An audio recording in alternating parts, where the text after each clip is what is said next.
Hi everybody, very good morning. This is Vitisha Vitlani and I welcome you to Aussie's group. Firstly, how's the lockdown going? And I've been coming here so long and telling you work from home, study from home, prepare very hard. So how many of you all are actually doing that? How many of you all have, started to study at home? How's it going with you guys? Right. So please do let me know and I'll just tell you how is it going to go, how are we going to take this forward. So what I'm going to do is I'm going to basically tell you the format of the reading component first for two different things, academic and general. Then we'll discuss two to three most important question types, and then what we are going to do is we are going to actually I'm going to tell you how do you prepare for it and what materials to use. So this entire lecture is going to cover all these tips. Meanwhile, if you feel that I have left out on something, meanwhile you feel that I have not included something, please do not hesitate that very moment, post it in the comment box. I will be more than happy to like really help you. Okay, so I'm going to do that for you. This is going to be the format of our lecture. This is going to be how it is going to be going. And I hope my voice is audible. I hope I am and everything is clear and we'll work out accordingly. Okay, so let's do it that way. Cool. So the reading component for the general training and the academic is different. Timing is the same. What you have to do is a reading comprehension. Basically, the reading component is a reading comprehension. There's going to be a paragraph. There's going to be small set of questions, and you have to. Your only job, technically, is finding those answers. So I always, whenever my students they don't really do well in reading, I'm always like, really, you didn't have to use anything. There's just questions and there's paragraph and you just have to find the answers. Still you didn't do it. So I would do something like that, and if they get less marks I just end up screeching. But then I good old days, I miss them. Technically I miss my classroom. But yes, as a matter of fact, what I said is absolutely true. You have to just keep yourself, for those of you who say reading is difficult, what is difficult? Okay, it's not that difficult. Your job is to understand the paragraph, understand the question. So here there are two aspects: understanding the questions and understanding the paragraph. If I understand what is asked, if I understand what is the paragraph about, I'll be able to easily choose the answer, isn't it? Right? So that is something that's really important. And most of the students, they miss out on both the parts. Firstly, they don't even understand what is asked. Like, you're in so much of hurry. Oh my god, there's just 1 hour. How am I going to do this? How am I going to do this? What do you do is you like just zoop through the question. You hardly know what is asked. Then you go to the paragraph, so you don't even know what to find. The paragraph is already of higher order of language, so you hardly understand the paragraph, and there's a huge mess. So don't do that. Literally speaking, don't do that. This is an actual thing what a student does. So what you have to do is have a little bit of patience. Secondly, what I feel is the language that the reading component uses is of a higher order. The language is of a higher order, not something that we're used to in day-to-day life. Most of us, this is I'm talking about the majority. Some of you all who are excellent readers, who are avid readers, brilliant. This is the component for you, score like really good marks. But some of us are actually not very avid readers. I am one though, but yeah, still. And we don't really understand the language at one core. Sometimes we don't really understand what the paragraph is trying to say. In that case scenario, what am I supposed to do? Also, the paragraph is so long, I cannot finish it in 1 hour. Like, how do you finish it in 1 hour? What am I supposed to do? One word for you guys: practice. Practice so much. See, ultimately the paragraphs are not going to change. The length of the paragraph is not going to change. You got to do what you got to do, right? So what will I, what was the only thing? I have to practice it so much that paragraph, the language of the paragraph is not indifferent to me. I when I read the paragraph at first go, I know what the author is trying to tell me. Second thing, when I read the paragraph at first go, I must be able to finish it, in that stipulated amount of time. So that is what practice is going to make you do. So when I teach students in class the reading component, we normally do one test, like I think 2 paragraphs, or sometimes if there's enough time, 3 paragraphs, and then that very day, I ask them to solve 1 paragraph at home. And then from then onwards, every alternate day, I have one test solved from them till the time of their exams. And obviously, by the time of the exams, they're giving mock tests every single day. So it's like a whole different scenario. But that amount of practice is required. Hi, Prashant. How are you doing? And thank you, Yom. So yeah, that's what I'm saying. Every single day, make it worth, make it count. It's important, right? And a lot of students ask me, where do we find all these materials? Guys, there is like oceans of material. On a genuine note, you will know. I have, like, if talking about material, there is Cambridge, there is official material, there's material from IDP, there's material from council, there is, IELTS Test Plus series. There are so many books. There's Oxford, you name it, and it's there. And don't randomly Google. Do not do that. Please do not do that. The level of the test, you don't know. I am not, against Google or something. I myself use it, but then unless and until you're really, a professional, you will not know the level of the test. And when you don't know the level of the test, what really happens is you mess up. Because sometimes if the test is really difficult, out of 13, let's say you got 5 correct, and you go spinning, and then you go panicking, and then you keep calling people, I won't be able to do this, I'm not giving the IELTS. Don't do that. Take official material. Start from Cambridge 9. In fact, do Cambridge. Start from Cambridge 9, go to 10, 11, 12, 13, there's 14. Finish those books. So, then what you do is go for the official guides. There are 2, 3 of them, official guides for the IDP. There's one from the council. Then what you do is you go for the Test Plus series, go for the Oxford series, Peter May. There are so many of them. So that way you'll have enough material. Where do I find these books? If you want them online, I think they are shared on a Telegram group, if I'm not wrong. And you can also purchase them. They're available everywhere. And even I think you can get hard copies soft copies from Google also. Apart from all these materials, what you really can do is we have IELTS tutorials.online has a lot of mock test papers. Now, mock test papers are also a good thing to practice. Let's say you don't want to go anywhere and download anything, just go IELTS tutorials.online. You will find, on a genuine, it's not because I am propagating this, it's not because I am a part of it. Even if I wouldn't be a part of it, I would still be propagating this. The reason is there is so much of data inside that one site. It is brilliant. Like, you go to the closed webinar section, you will find I have been making these videos every Saturday with a PPT since last 1.5 years. So imagine I think 2 now. So imagine the number of videos per topic. Even if you talk about essay, if you have the patience to find it, I am telling you guys, right from introduction to essay, to agree, disagree, to double question, to band descriptors, to lexical resource, to grammar, every single topic has at least 2 to 3 videos of 30 minutes each, which is as good as anything. Yes, you will, obviously it's a closed webinar section, something that we've done previously. So you will need time to find it, and you will have to have that intent to find it. Definitely, that is my saying. Also, for you studied that, you have doubts, we have a Telegram group. You can come there, you can ask us. You can even give me the link of the webinar and tell me that what are you trying to, tell me here. I would be happiest to answer you that ways.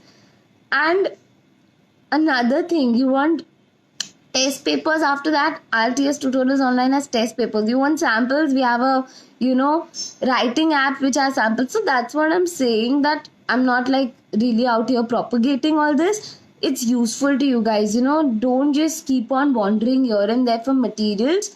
It's not needed. It's right with us, and you can just get it like this. It's not because I'm a part of IELTS tutorials, because it's genuine and whatever I mean, I being a tutor, I am always wanting to give the best of the materials to my students. I tell my students this, and hence I'm telling you guys this. So please do this. It's very important. Okay, so moving on to the reading component. Enough of like I don't know, some motivational thing got into me, I think, this morning. Enough of it. Let's get back to the reading component. Now, when I'm talking about the reading component, I have two categories of people here.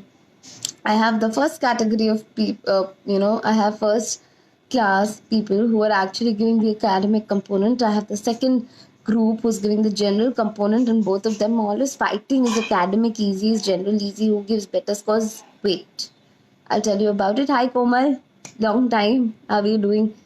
So I'll tell you basically academic component, the paragraphs are going to be longer. There are 3 sections, each paragraph having 2000 to 2500 words, and per section there are 13 questions.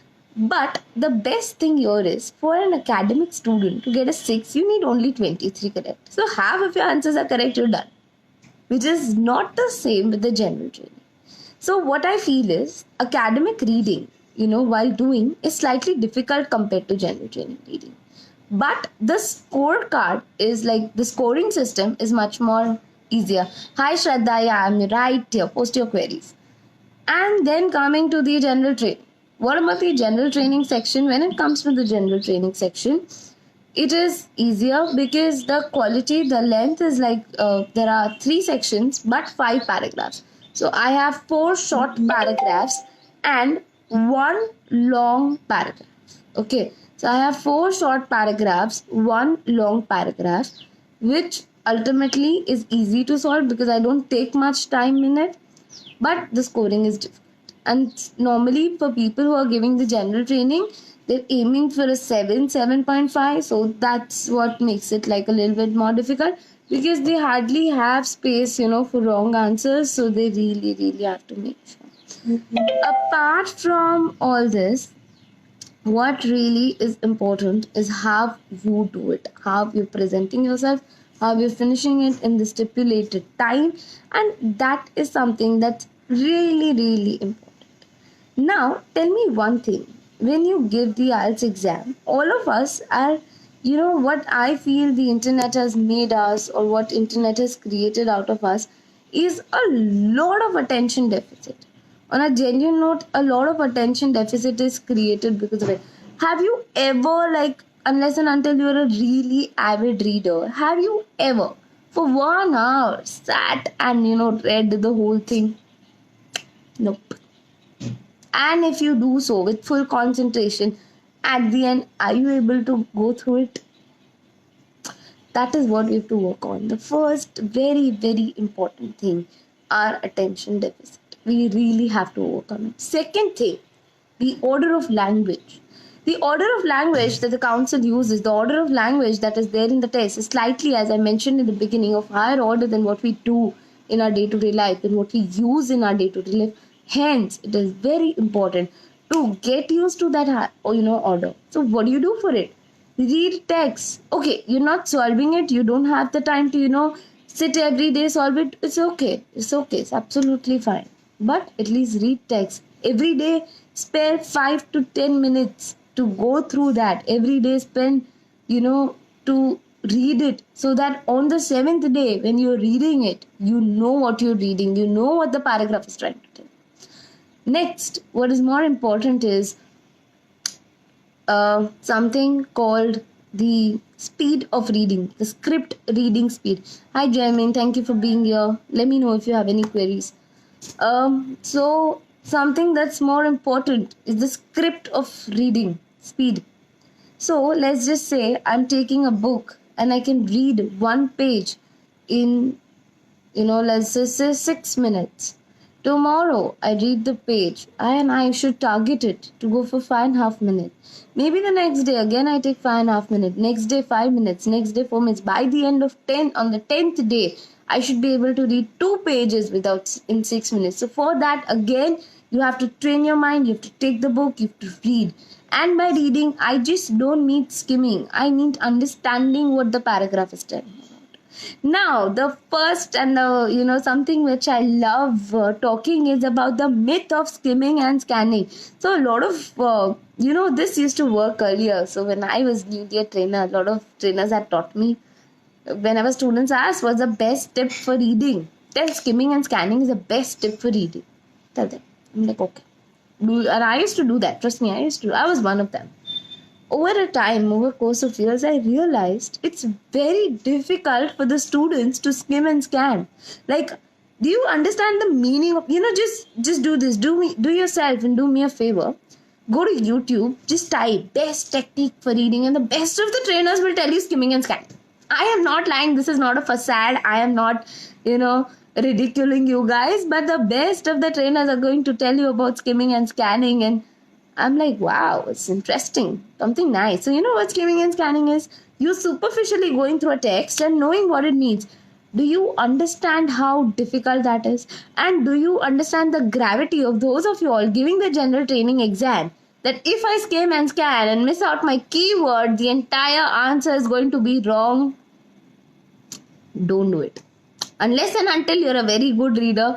On a genuine note, sometimes even if I'm reading the paragraph, I get really bored to read the whole thing, and I just like read it superficially, find the answers, because I have been doing this every day since the last 6 years of my life. Hence, I'm able to do this. But, if you are that good, perfect. This is the thing, you won't get bored, you will save a lot of time, it's interesting. But for those of you all who really need to reach your scores on a serious note, and you really have to, do this, make sure you go a little bit in that. Earlier, what I feel was the level of the IELTS exam was slightly simple. Like, we'll go to the question types and their, strategies. So back, you'll realize you could do things in an easier way. So back then, skimming and scanning was really relevant. It made sense not to read the whole text. It really made sense about all that. Now it doesn't.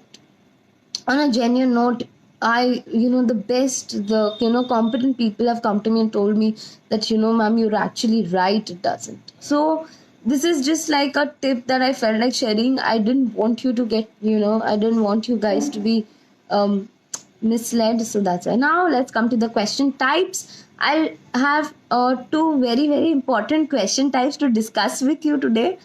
True, false, not given. How many of you all have problems with true, false, not given? All of us. At some point of time, it is so confusing that it was like, okay, is it true? Is it false? Is it not given? I think it's out of the world only. It's not, it's just something weird. How many of you all? All of you. So what is the logic behind it? Understand this rule. Understand the sentence that I'm talking. If it is not explicitly stated, it's not given. That means if it is not clearly stated, it's not given. So in IELTS, if something has to be true, it has to be 100% correct. Synonyms can be used, paraphrasing can be used, that's going to be okay, but it has to be 100% correct. If it has to be false, it has to be 100% opposite information. Exactly the opposite of what's given is 100% opposite information.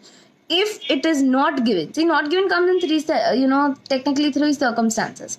The first circumstance is entire piece of information is missing, which is again very rare because they won't just give it to you that easy. So the entire piece of information is missing. The first, category of not given. What is the second category of not given? The second category of a not given is when in your sentence, half the question is there, half the question is not there. The third category of not given is when you actually related information is there.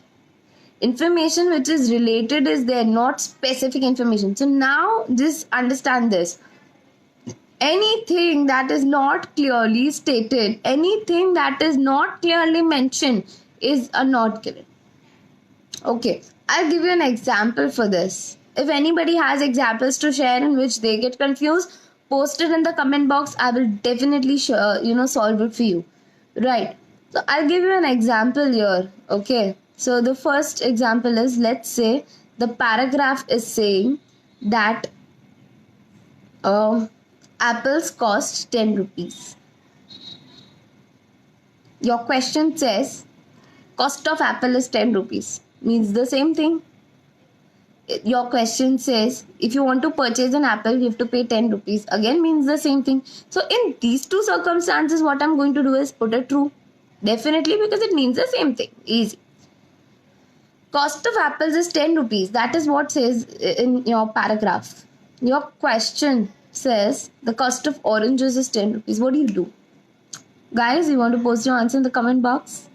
What do you do? The cost of orange is 10 rupees. This is your question. What do you do? You simply, while reading, you say false, false, false, it's false. This is a given because cost of apple is not 10 rupees. Cost of orange is 10 rupees. Cost of orange is not 10 rupees. Cost of apple is 10 rupees. What is the subject here? Apple, oranges. Right? So this answers are not given. Why? Because the price of orange is not given in the question. I know price of apple is 10 rupees, but do I know whether the price of orange is 10 rupees more or less? Whatever, it can be 10 rupees, it can be more, it can be less. So whenever this probability arises, the answer is going to be not given. You're getting me? Again, I would repeat. Your question says the cost of apple is 10 rupees. Your paragraph says the cost of apple is 10 rupees. Your question says the cost of orange is 10 rupees. What do? False. No, it's not false. It's not given because I don't know the cost of oranges. So anything that is not clearly mentioned, anything that you don't know, do not assume.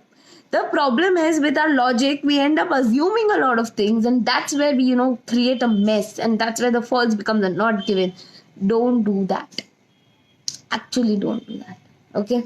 So make sure that's not something that you're doing. Make sure that I'll give you a very good example from a Cambridge book. So one of the Cambridge book, I think 9, and the paragraph headed William Henry Perkins. Most of you might know this. There's this paragraph, and it's about a man who invented synthetic dyes, about malaria and everything. So they say the trees which are native, the trees of quinine, the trees of Kinkonia, yes, the trees of Kinkonia are native to South America. The trees are native to South America. This is what the paragraph says. The paragraph says trees are native to South America. Coming at the question says the trees are grown only in South America. Most of them wrote true because native and grown only technically means the same thing. How many of you all agree with this? None. You should not. Because when I'm saying native, it simply means that, okay, it originated from there.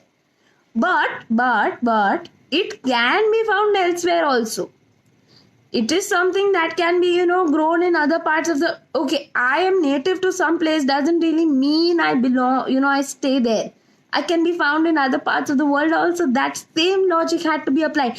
So here, there was a possibility that the trees grow only in South America, or there was a possibility that, okay, though they were native to South America, they found elsewhere also. So in that case, what am I supposed to do? Make it a not given, whereas most of them write true. So yes, don't create the mistake. Remember the logic. Anything that is 100% stated is true. Anything that is opposite is false. Anything that is not clearly mentioned, where you have to assume, you have to take a probability, is going to be a not given. Please make sure that you're, focusing on that. Please make sure that you're using that logic and, you're actually able to go through it, because it's important. It is something that is really going to give you marks. And still, if you have any doubts in this question type, please make sure you post the question. You know what, guys? Post the question, post your paragraph. I would, on the Telegram group, any question you're solving while reading, I will help you. And not just me, there are so many members who will voluntarily be very happy to help you. And when you post your doubts on your Telegram group, there are people who would love to, answer. So please go ahead. It would be really nice. Our Telegram group is called IELTS Tutorials. So please go ahead. Do you think annotations are important for reading passages? Dear, I would tell you something. Don't complicate stuff. This is my really, I really believe into this. I have worked through this. I have had clients working through this. the more you stress that okay, this is important, this is important, this is important. It does. For those who are really good at it, it does. But then for those of you who are actually not good at it, you keep practicing that and then you mess it up. It's like, I'll tell you, in a very simple example, simplify it for yourself. If you feel that, okay, this thing is saving time, I'm going to do this. So, what saves time for me? Keywords save time for me. For example, I would pick up common proper nouns as keywords.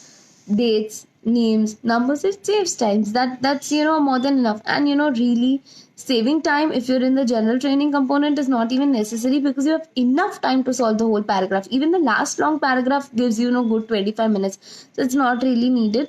Okay, academic students, they need to use a lot of strategies to save time. Definitely in that case. But yeah, one tip from me, don't overcomplicate it. Whatever, I mean, pick your best winning strategy. And for me, the winning strategy is keeping it simple. Speed of reading is good. I'm understanding the script, I'm understanding the questions, I'm solving it. That's it. Sit with a name that all I have to do is find the answer. No, don't overcomplicate it. Don't do it. Then for general training, you have enough time. Like, don't you think? See, I'll just tell you the time division. I have 4 small paragraphs. So the first is always a match, most probably. Match is going to take 7-8 minutes if you practice it. The next is true, false, not given. Again, 7 questions. So you take one question, find one question, take one question, find one question. That's what I do. That's what really I do. Like, I literally take one question, I find it, I take the second, I find it. Still in 10 minutes, it's done. So your first 15 minutes is done for section 1. Then comes fill in the blanks for two paragraphs, which is again very simple. Like, again, even for that, Shraddha, personally speaking, what I do is I take one question, I find one question, I take one question, and still in 15 minutes that is done. So technically, for the last half an hour, I have very good time for section 3. So for that, I don't need it. I understand it's a longer section and that's difficult, but you don't need. Rather, improve your logic and also that it really helps. And in your exam, so I have given my exam also. So what I have prepared myself to do, this is a very good time saving tip. Make sure when you're practicing, you finish your reading component 50 minutes, because in your exam that time lag is there because of stress, or because of, I think it's stress. It happened to me. I used to generally finish, reading when 45 minutes I used to be done because of obviously practice. But then in my exam, and I gave, like in my exam, it took like slightly 7 minutes longer because, there was some things really, really tricky. So yeah, take that time. Don't overcomplicate it. I hope all the best, any which ways. Okay, coming to the second question type. The second question type is, oh yeah, before that, guys, there's a link for speaking right posted right there. So those of you who need it for the speaking component, click on it. It's really good. And as I told you in the beginning of the lecture, the resources that we have which you can use. So speaking is one of them. Also, we have vocab pop-ups, idiom pop-ups, and cue card pop-ups for those who really want to take a note of it. So go ahead. Moving on with the second question type, that is the MCQ. It's very simple. Compared to all the other question types, I believe it's like a very good, simple technique. So I'll just give you the 4 steps to solve it. The first thing you do is you read the question, you read all the options. Then what you do, the second step is go locate the paragraph.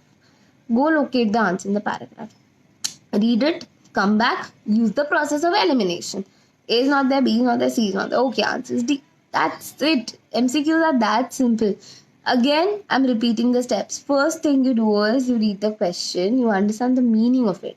Then you read all the 4 options. Read the 4 options. Then you go to the paragraph, you locate it. Okay, this is in my first paragraph. Obviously, MCQs are also there in the chronological order, so it's not going to be a task locating them. Go to the paragraph, locate it, use the process of elimination, use the technique which is called the process of elimination. It's very simple. Compared to other question types, definitely MCQs are like a cakewalk.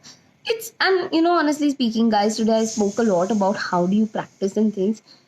It's more or less about that only. You decide to practice. And in the beginning of this lecture, I had told you that what is really important is you understanding the question, you understanding the paragraph, you understanding the logic. What I have to do is find the answers. That's it. And then there are so many strategies for each question type. Apply them. Apply whatever suits you. For me, on a genuine note, fill in the blanks. Some people read all the 5 fill in the blanks together and then find it very good. I can't do it. I read one question, I find like a small kid. I do it. I take one question, I find one question. I take the other question, I find the other question. Works well with me. I have all my answers correct. I have a very good score in reading. Pick your own winning strategy. Ultimately, your score is going to speak. Some people, are obsessed with keywords. I don't know what is the keyword going to be in there, and I'm like, find it. You can't, like, one of my students did this, and there was this aim question had aim. He took the keyword aim, and he was aimlessly finding it in the paragraph goal was written, meant the same thing. Aim and goal, like the author was trying to tell the same thing. Lost like around 10 minutes finding that keyword. So I don't genuinely pick keywords. I pick proper noun as keywords. It's obviously something that doesn't change. Other common nouns and everything has, a lot of synonyms. But when it comes to proper nouns, it doesn't have synonyms. So that's what I choose. And another thing that I do is I make sure the paraphrasing, what I do in my mentally, is proper. Paraphrasing is when you rephrase the question. Because obviously the question is not going to be exactly copy pasted in your paragraph. So that paraphrasing technique really helped me. So all the techniques that I've discussed, the format and everything, I hope it was like useful to them, useful to you guys. In the beginning also I told you what materials to use, how to practice, how to use our resources.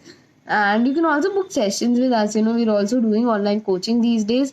So those of you who have exams coming up, I mean, of course, we are a little bit in a dicey scenario.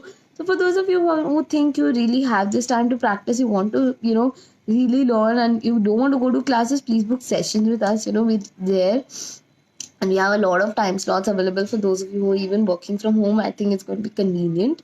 So yeah, pick your own winning strategy. At the end of the day, I would definitely go with these words: pick your own winning strategy for any sort of component. So I hope this live session was really useful to you, and you guys have been there on a Saturday morning, and I totally understand what a pain it is. So for those of you who are there, thank you so much. It's really, really good.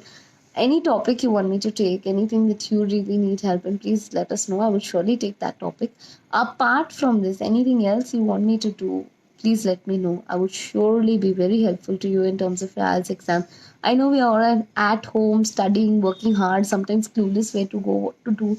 But please keep working hard. This is the time you've got. Study for IELTS. I've been studying a lot of things these days, hence I come up with this.